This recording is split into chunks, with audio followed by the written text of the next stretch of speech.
اعوذ بالله من الشیطان الرجیم بسم الله الرحمن الرحیم. ډیرو معززو قدرمنو کورمیوالو شاو سنیانو السلام علیکم ورحمت الله. ډیر وخت بعد تاسو خدمت کې د میډیا په توسط سره حاضر یم. د اوس کوم صورتحال روان دی د حوالې سره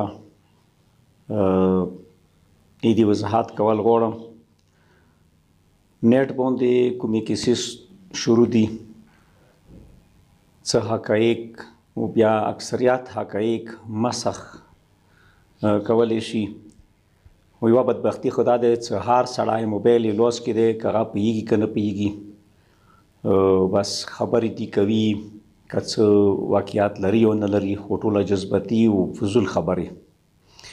نو ول خو ټول نه ده، زه گزارش کوم چې یار څه شي خپل ماهران وي. یو ډرایور کاس په کار دی، هغه ډرایوینګ څه کار لري.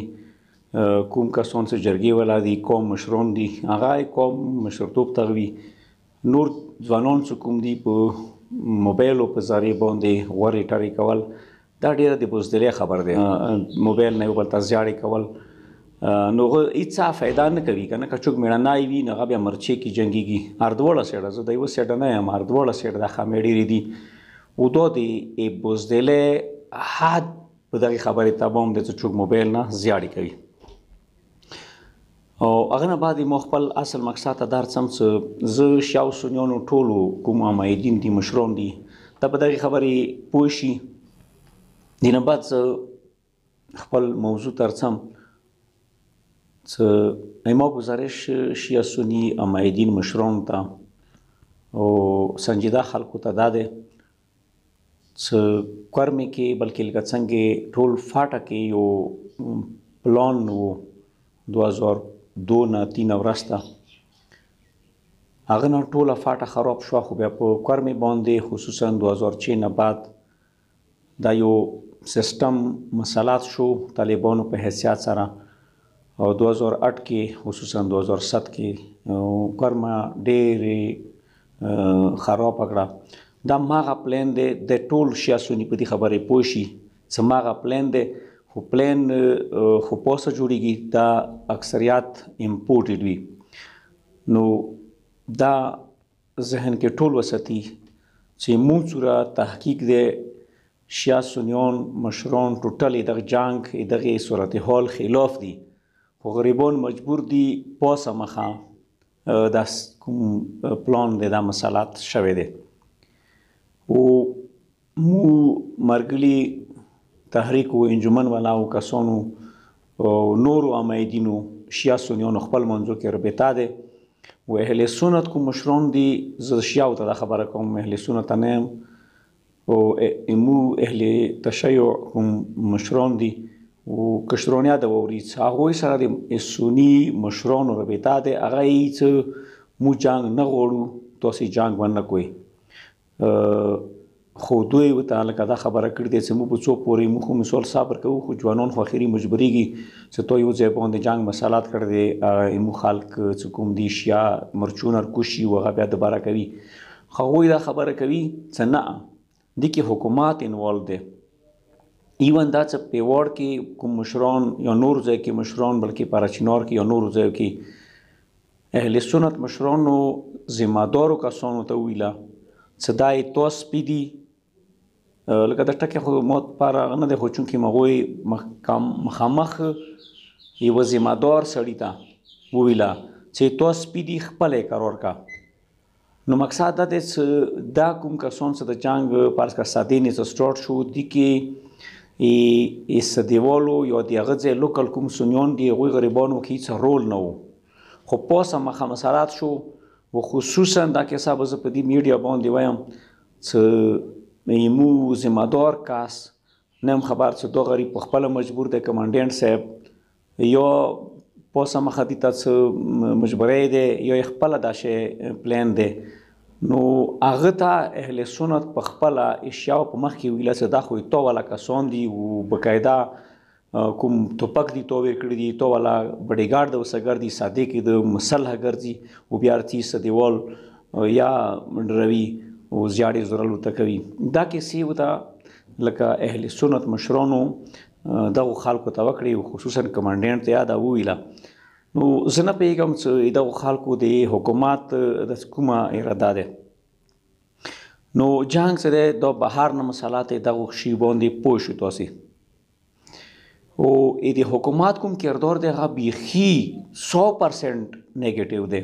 یغه وجه یوه دا دی چې بیګا پیوړ باندې جنګ دغه څنګه بندولې کوشش وشو بند شي، بندولې بار کوشش کېدو دي څنګه پیوړی و مطلب د مرچي خالي کړي، یغه څنګه بیا مزایل روغلل. خو بیا دوی لکه صبر وکړو، ایمو مشرانو ته ویله چې خیر دی تاسې صبر وکړئ کیدای شي هغوی ته پیغام نه ویرستلی.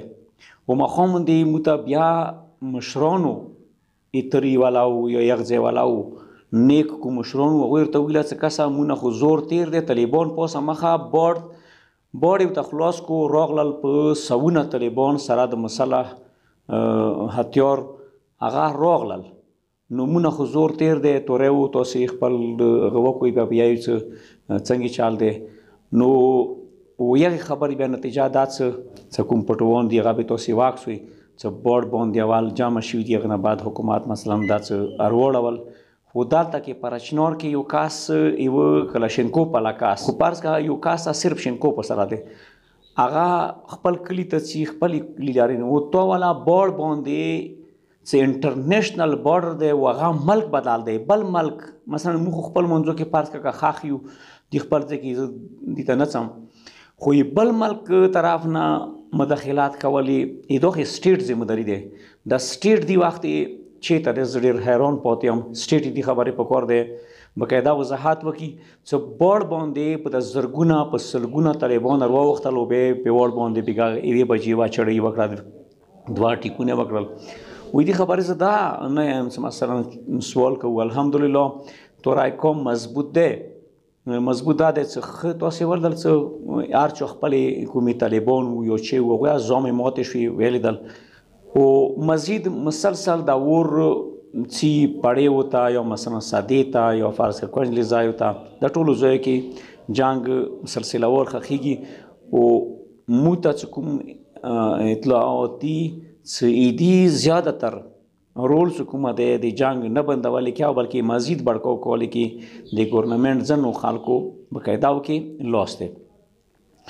و بکی و غټه پروپاګاندا غلطه پروپاګاندا په میډیا باندې دا کېږي چې هر پلان کېږي کې بشاري نه جنګ خاښ کو په کار دی وضاحت سره دغې خبرې حکومت سره د کومې ذمهدارې ادارې دي هغوی کردار ته سترګې وغړوه چې جنګ بشاري کې سټارټ او درې وارې چې جنګ خاښ شوی دی اول بشاري نه شوی دی، دا سټارټ شوی دی بنګښونه سني بنګښ دي، د بل کوم طرف ته شیعه بنګښ دي هوډنډر والا.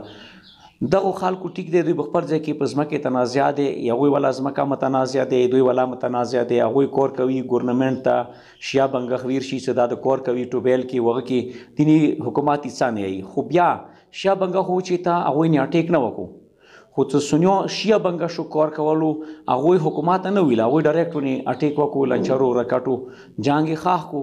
بهر صورت جنګ سټارټ دا خو جمعې ورځې سټارټ شو، د جمعې ورځې خوا پرېږده وه فرض کړه دغه و، خو د جمعې شپې باندې هغه کې واده و د لتخیلو شاخ کې، هغه ځای نه مجلس والا کسان ارتلل، کسان موږ شته دي وایي مجلس نه ارتلل.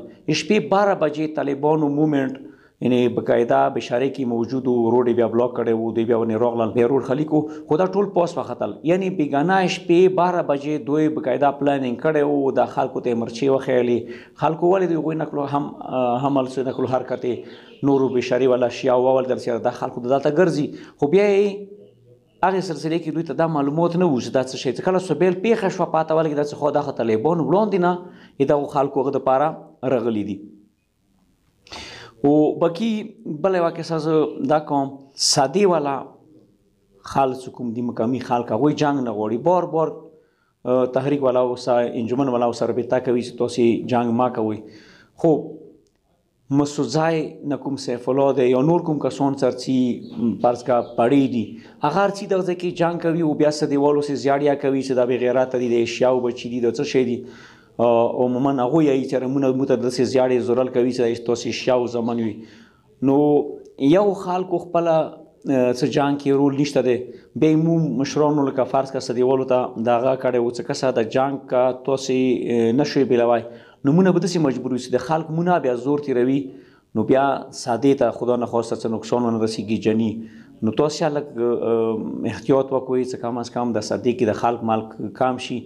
نو یمو والا خو دا شی رول دی، اسلام والا رول دا شی دی چې پکار دی ابدي هیټ نشي، غیر ضروري خلکو کې مړه نشي. خو هغه یعنی ایون دا چې دښمن څوک خبروي نه، دښمن ته خلک نقصان ورکوي. خو مو دغې خبرې سره چې مرچې کې کوم کس دی هغه دښمن دی چې کوم شرپسند دی، مو خپله مذهب دا شی دی چې نه سادې کې یو عام کس هغه بازار کې سر دی هغه شرپسند نه دی، هغه یو امن پسند سړی دی چې هغه کوي مثلا سودا کې دی. به هر صورت هغو خلکو بچاو کولو دپاره یمو خلکو په قاعده هغوی سره بېدې وکړي چې کسه تاسې د وطن خلیق وئ خامخا چې ته څوک مړه نه شي. نو یمو خو دا شی رول دی. او بیا زه ډېر حیران دغې نه پاتې یم چې مې اهل سنت مشرانو دا ویلل دي چې ایمو کمانډنټ صاحب چې کوم دی څه خبرې دي څه مجبوري دی چې دي بقاعده مثلا عید نظر یا اسحاق یا بل کا سرچی مسله سادې باندې و دا مسله کوم افرادی سرکاري کسان دي و هغه څنګه ورته دغه مطلب ملیشې والا یا پولیس والا ورسره وي یا نور څه کوم هغه دي مسله کسان دي سادې کې ګرځي. حکومت طرف نه ورته هیڅ مطلب دی څه مزاحمت نشته چې ورته وایي چې ته چی کوي او بیا څي مرچو کې بقاعده خلکو کوڅو کوي بیا جنګ سټارټ کوي. دغو ټولو مقصد مو دا دی چې جنګ بقاعده د حکومت ځینو خلکو په اشارې باندې سټارټ کیږي او هغوی ورته سترګې غړوي. یمو طرف نه جنګ نه څه پیل شوی دی او بقاعده که کوزه لور کوم دی که پاس کارمی دی ای مشرانو تحریک و انجمن دی جنگ بندولی کوشش کرده او مشرانو ای سنیانو دی که څه شک نشته چې هغوی کړی دی. خو کوم شرپسند څه دي چې جنګ غواړي و هغوی مطلب قبو کولی حکومت هیڅ کوشش نه دی کړی. ففهم یا اولي الابصار. نو اوس تاسې خپله پوه شوئ دا کوم صاحب عقل خلک وي چې دا کیل څه شی کیدای شي. او بله خبره دا چې مثلا طالبانو خصوصا مومنټ چې ما لږه کیسه وکړه هغه څنګه چې کوم طالبان ارسي او بارډر کراس کوي دا خو سټیټ ذمه داري دی بلکې سټیټ چیلنج کول دی. یو سټیټ نه خبر چیلنج خو کولی نه شي ورته ویلی په دې چې مخ سټیټ هغه څنګه شته دی وکړي ارسي دغې خبرې په کار دی حکومت وضاحت وکړي دغو خبرو چې دا څه د کوم یو کیل گیم شروع دی. او اخري کې زه یوه کیسه دا کوم چې تورای دغه یاد وساته چې تورای دې شي باندې هېڅ نه ګبرهېږي انشاءالله دې استقامت کې به تاسې 2007 نه 2009 پورې هغه استقامت لیدلی دی. خو زه دیان یم تورای به خرابېږي خو ډېر زیات نقصان به کیدای شي بل پریک ته ورسېږي. خدای د هر دواړه طرف نه خیر وکړي. وصلی الله علی محمد و آل محمد.